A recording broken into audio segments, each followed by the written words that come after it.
Hello students, आज हम जिस टॉपिक पर बात करेंगे वो है कक्षा 12वीं का पार्ट नंबर 1 ईंटें, मनके तथा अस्थियां, जिसके अंतर्गत हम स्पेसिफिकली हड़प्पा सभ्यता की बात करेंगे। तो वीडियो को एंड तक ज़रूर देखें, लाइक और शेयर करें, चैनल को सब्सक्राइब करना ना भूलें। और आप अगर किसी और टॉपिक पर वीडियो चाहते हैं तो आप कमेंट सेक्शन में कमेंट करके बता सकते हैं। हड़प्पा सभ्यता सिंधु घाटी सभ्यता को हड़प्पा संस्कृति भी कहा जाता है। इस सभ्यता का नामकरण हड़प्पा नामक स्थान, जहां ये संस्कृति पहली बार खोजी गई थी, के नाम पर किया गया है। इसका काल निर्धारण लगभग 2600 और 1900 ईसा पूर्व के बीच किया गया है। हड़प्पा सभ्यता को ही सिंधु घाटी की सभ्यता कहा जाता है, क्योंकि इसका विकास सिंधु नदी के किनारे हुआ। यदि हम इसकी बात संक्षेप में करें तो हम देखेंगे कि सिंधु नदी के किनारे ये सभ्यता पनपी, इस वजह से इसका नाम सिंधु घाटी की सभ्यता रखा गया। और इसे हड़प्पा सभ्यता इसलिए कहा जाता है क्योंकि हड़प्पा सभ्यता नामक स्थान पर इस संस्कृति की पहली बार खोज की गई थी, इसलिए इसका नाम हड़प्पा सभ्यता पड़ गया। और इसका काल निर्धारण लगभग 2600 और 1900 ईसा पूर्व के बीच किया गया।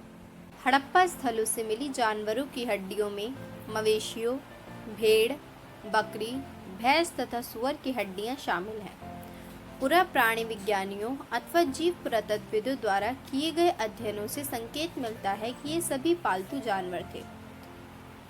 कृषि प्रौद्योगिकी। अधिकांश हड़प्पा स्थल अर्धशुष्क क्षेत्रों में स्थित हैं, जहां संभवतः कृषि के लिए सिंचाई की आवश्यकता पड़ती होगी।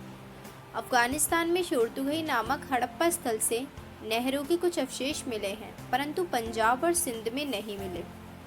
इसके अतिरिक्त धोलावीरा, गुजरात में मिले जलाशयों का प्रयोग संभवतः कृषि के लिए जल संचय हेतु किया जाता था।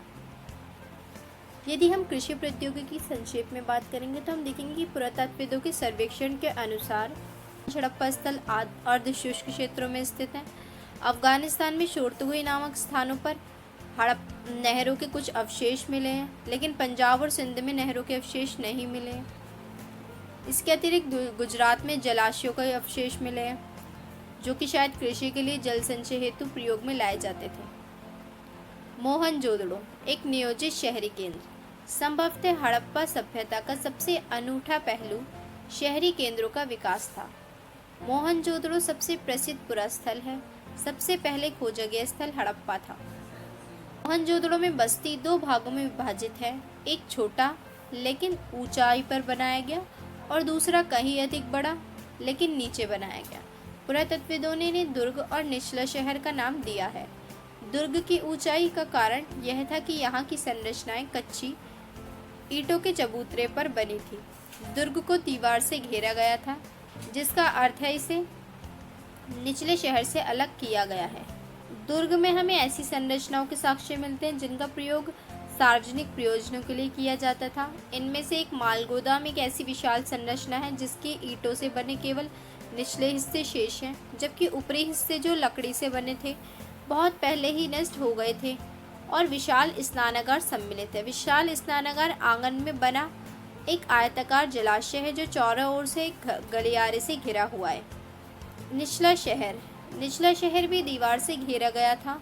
इसके अतिरिक्त कई भवनों को ऊंचे चबूतरों पर बनाया गया था जो नींव का कार्य करते थे। अनुमान लगाया गया है कि यदि एक श्रमिक प्रतिदिन 1 घनीय मीटर मिट्टी ढोता होगा तो मात्र आधारों को बनाने के लिए ही 40 लाख श्रम दिवसों अर्थात बहुत बड़े पैमाने पर श्रम की आवश्यकता पड़ी होगी।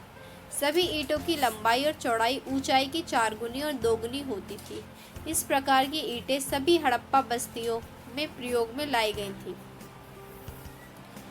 जल निकास प्रणाली। हड़प्पा शहरों की सबसे अनूठी विशेषताओं में से एक नियोजित जल निकास प्रणाली है। सड़कों तथा गलियों को लगभग एक ग्रिड पद्धति में बनाया गया था। ये एक दूसरे को समकोण पर काटती थी। ऐसा प्रतीत होता है कि पहले नालियों के साथ गलियों को बनाया गया था और फिर उनके अगल बगल आवासों का निर्माण किया गया था। यदि घरों के गंदे पानी को गलियों की नालियों से जोड़ना था तो प्रत्येक घर की कम से कम एक दीवार का गली से सटा होना आवश्यक था। यदि हम जल निकास प्रणाली की बात करें तो हम देखेंगे कि मैकेबी इसके ऊपर कुछ लिखते हैं, जो कि इस प्रकार है। हर आवास गली की नालियों से जोड़ा गया था। मुख्य नाले गारे में जमाई गई ईंटों से बने थे और इन्हें ऐसी ईंटों से ढका गया था जिन्हें सफाई के लिए हटाया जा सके। कुछ स्थानों पर ढकने के लिए चूना पत्थर की पट्टिकाओं का प्रयोग किया गया था।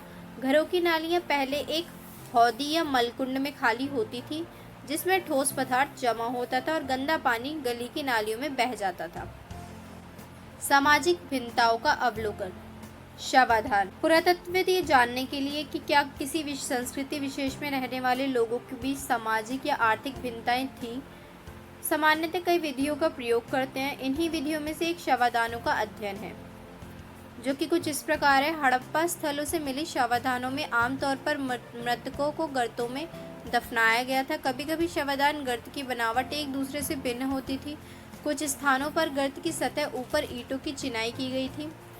कुछ कब्रों में मृदभांड, मिट्टी के बर्तन तथा आभूषण मिले हैं, जो संभवतः एक ऐसी मान्यता की ओर संकेत करते हैं जिसके अनुसार इन वस्तुओं का मृत्यु उपरांत यानी मृत्यु के बाद प्रयोग किया जाता था। पुरुष और महिला दोनों के शवाधानों से आभूषण मिले हैं। 1980 के दशक में हड़प्पा के कब्रिस्तान में हुए उत्खननों में एक पुरुष की खोपड़ी के समीप शंख के 3 छल्लों, जैस्पर के मनके, मोती तथा सैकड़ों की संख्या में सूक्ष्म मनकों से बना एक आभूषण मिला था। कहीं कहीं पर मृतकों को तांबे के दर्पणों के साथ दफनाया गया था, परंतु कुल मिलाकर ऐसा लगता है कि हड़प्पा सभ्यता के निवासियों का मृतकों के साथ बहुमूल्य वस्तु दफनाने में विश्वास नहीं था। विलासिता की वस्तुओं की खोज। सामाजिक भिन्नता को पहचानने की अन्य विधि है ऐसी पुरावस्तुओं का अध्ययन, जिन्हें पुरातत्वविद मोटे तौर पर उपयोगी तथा विलास की वस्तुओं में वर्गीकृत करते हैं। पहले वर्ग में रोजमर्रा के उपयोग की वस्तुएं सम्मिलित हैं, जिन्हें पत्थर या मिट्टी जैसे सामान्य पदार्थों से आसानी से बनाया जा सकता था। इनमें चक्कियाँ, मृदभांड, मिट्टी के बर्तन, सुई, झावा आदि शामिल हैं। ये वस्तुएं सामान्य रूप से बस्तियों में सर्वत्र पाई गई हैं। पुरातत्वविद उन वस्तुओं को कीमती मानते हैं जो दुर्लभ हो या महंगी हो या बहुत जटिल तकनीक से बनी हो। इस प्रकार फ्यान्स, घिसी हुई रेत अथवा बालू तथा रंग और चिपचिपे पदार्थ के मिश्रण को पकाकर बनाया गया पदार्थ, ये छोटे पात्र संभवतः कीमती माने जाते थे क्योंकि इन्हें बनाना कठिन था। फ्यान्स से बने लघु पात्र जो संभवतः सुगंधित द्रव्यों के पात्रों के रूप में प्रयुक्त होते थे, अधिकांशतः मोहनजोदड़ो और हड़प्पा से मिले और कालीबंगन जैसी छोटी बस्तियों से बिल्कुल नहीं। यानी कि यदि हम ऐसी पुरावस्तुओं का वितरण अध्ययन करें तो हम पाते हैं कि महंगे पदार्थों से बनी दुर्लभ वस्तुएं मोहनजोदड़ो और हड़प्पा से ज़्यादा मिली, छोटी बस्तियों में ये बिल्कुल भी नहीं मिली।